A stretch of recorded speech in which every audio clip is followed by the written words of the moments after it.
Bom, a gente fala sobre a Venezuela, a tensão sempre aumenta, o presidente Nicolás Maduro voltou a se dizer vítima de todo esse processo, meu caro Marcelo Favalli. Disse que os apoiadores dele estão sofrendo violência e a repercussão internacional ainda grande sobre a possível fraude na eleição. Pois é. Tiago, boa noite mais uma vez, saúdo mais uma vez quem nos acompanha. Seguinte, o presidente da Venezuela, Nicolás Maduro, ele levou praticamente 72 horas para dar um esclarecimento mais concreto. Ele chamou a imprensa internacional, porque as críticas partem especialmente de fora da Venezuela, até porque dentro existe um controle estatal muito grande das mídias. Não é 100% a mídia estatal na Venezuela, mas ao longo do chavismo elas acabaram sendo perseguidas, fechadas e há muitos canais inclinados ao governo. Então, obviamente que as críticas mais fortes têm vindo de correspondentes estrangeiros e da mídia internacional. E ele chamou, então, esses repórteres para uma espécie de uma coletiva de imprensa longa, em que ele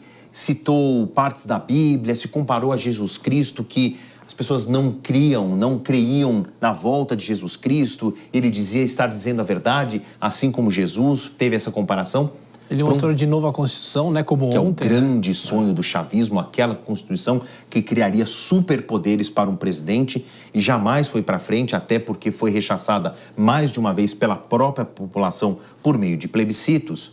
Mas olhando o discurso de Nicolás Maduro, em que ele fala que ele é vítima e diz o seguinte: eu vou provar, eu vou apresentar as atas. Para provar que eu estou falando a verdade, tá aí o trechinho em que ele, para a imprensa internacional, fala exatamente isso.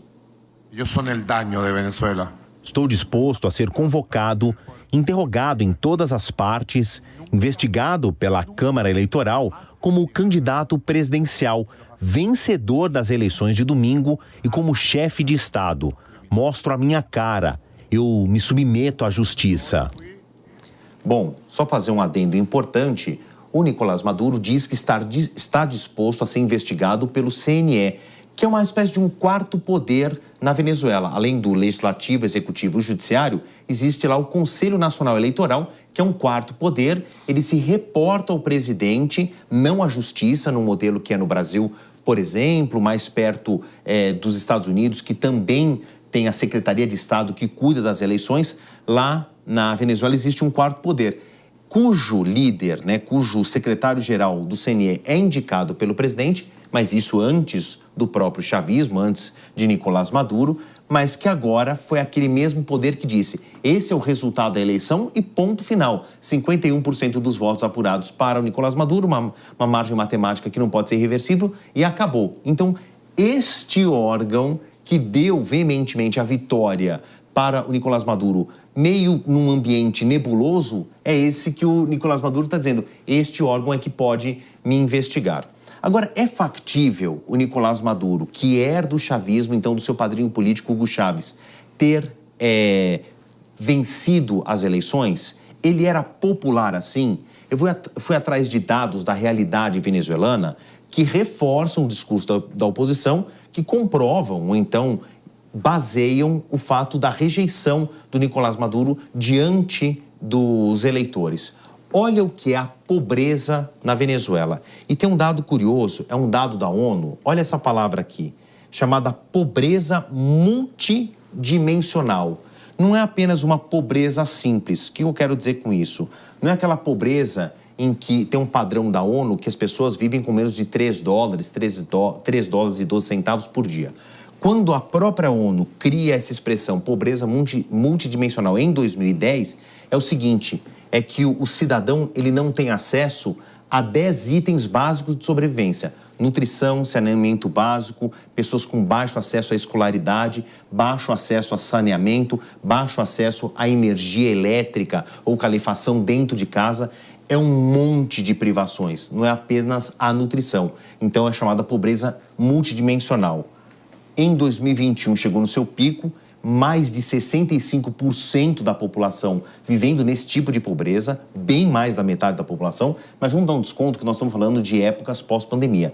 Hoje caiu um pouco, nós estamos falando de 52%. Mais da metade da população é privada de 10 recursos básicos para a sobrevivência ou uma vida de uma mera qualidade. Quando você tem pobreza, você também tem violência.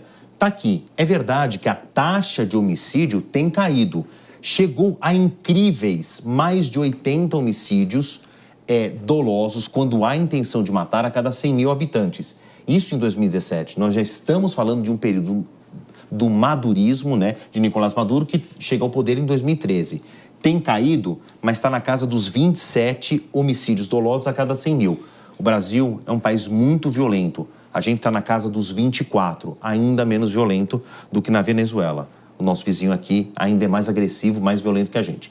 Está aqui, uma aposta do chavismo que foi construir a sua economia em cima do petróleo. Só que com essa deteriorização do Estado, a produção do petróleo caiu muito.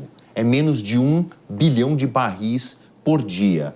Já chegou a mais de 3 bilhões, ou seja, é menos de 1/3 do que a capacidade efetiva de produção do petróleo da Venezuela. Estamos falando da maior reserva desta commodity em todo o mundo e uma economia, óbvio, toda baseada na extração e exportação do petróleo. E por isso que a história de Essequibo veio à baila recentemente, né? É óbvio, e mexe com o clamor social. Se o Nicolás Maduro se mantiver no poder, aposto aqui, depois vocês me cobrem, que essa história de Essequibo vai voltar. Hein? Vai voltar, certamente. Bom, evolução do PIB, né, o Produto Interno Bruto, vamos pegar nos anos chavistas, que é de 99 para cá, mas vamos olhar especialmente a época do Maduro.